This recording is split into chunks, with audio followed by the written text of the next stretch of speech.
దేవుని పరిశుద్ధ నామమునకు మహిమ కలుగును గాక. దేవుడు దయచేసినటువంటి మరొక నూతన దినమును బట్టి దేవునికి వందనాలు చెల్లిస్తూ వేకప్ విత్ గాడ్ వారికి నా కృతజ్ఞతలు తెలియజేసుకుంటూ ఉన్నాను.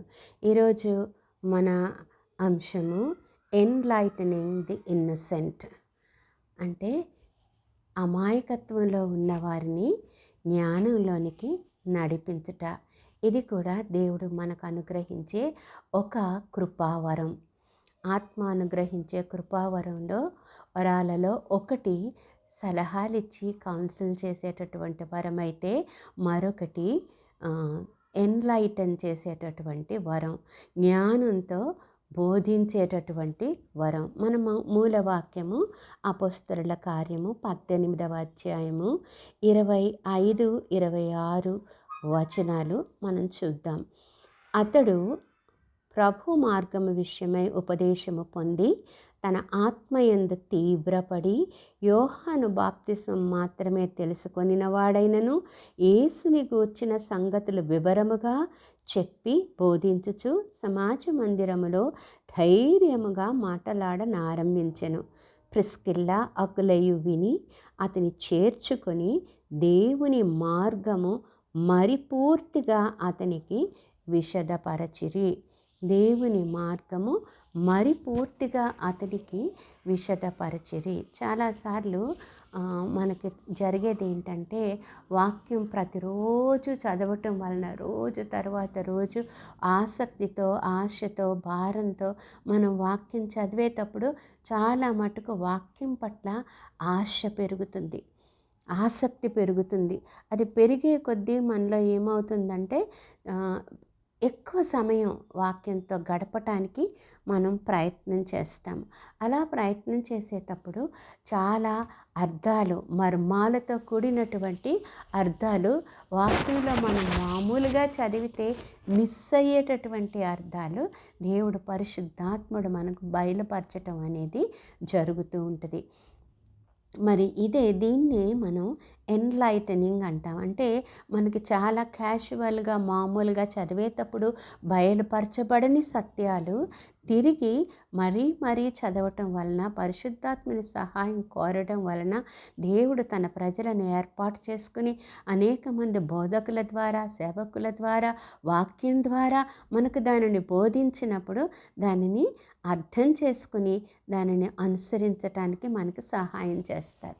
ఇక్కడ అపోల్లో అనేటటువంటి ఒక ఆయన ఉన్నాడు. మరి ఆయన ఆసక్తి కలిగి వాక్యాన్ని ప్రకటిస్తూ ఉన్నాడు, కానీ వాక్యపు లోతు ఆయనకు తెలియలేదట. సో అది తెలియనప్పుడు ఆయన ప్రకటిస్తూ ఉన్నప్పుడు అక్కడ ఉన్న విశ్వాసులైన అకుల, ప్రిస్కిల్లా అనేటటువంటి విశ్వాసులు అది గమనించి ఏం చేశారంటే, ఈ సేవకుని తమ ఇంటికి తీసుకొని వెళ్ళి తమ ఇంటిలో ఆయనకు సత్కారం చేసి వాక్యపు యొక్క లోతును వారికి బయలుపరిచినట్లుగా మనం చూస్తాము.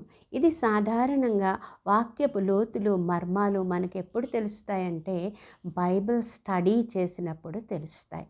బైబిల్ స్టడీ చేసినప్పుడు మనకి వాక్యం పూర్తిగా అర్థమవుతుంది.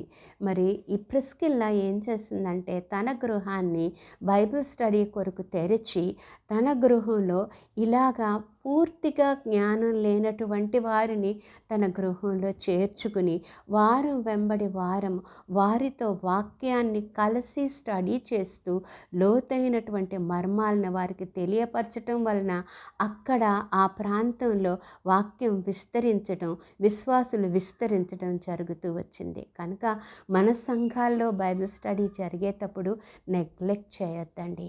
దానివలన మనం మేలు పొందుతాం. అంతేకాదు వాక్యాన్ని లోతుగా తెలుసుకోగలుగుతాం.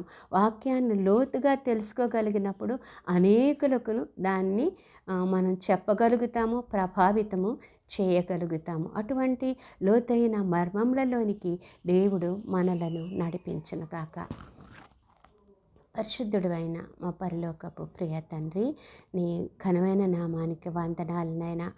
కృపావరాలలోనైనా నీవు ఇస్తూ ఉన్నటువంటి ఒక్కొక్క వరాన్ని గురించి మేము ధ్యానిస్తూ ఉన్నప్పుడు ప్రభా, మేము దానిని ప్రభా అభిమానించి సంపాదించుకునే స్థితిలోనికి, ఆసక్తి కలిగిన స్థితిలోనికి మమ్మను నడిపిస్తున్నందుకు వందనాలు నాయన.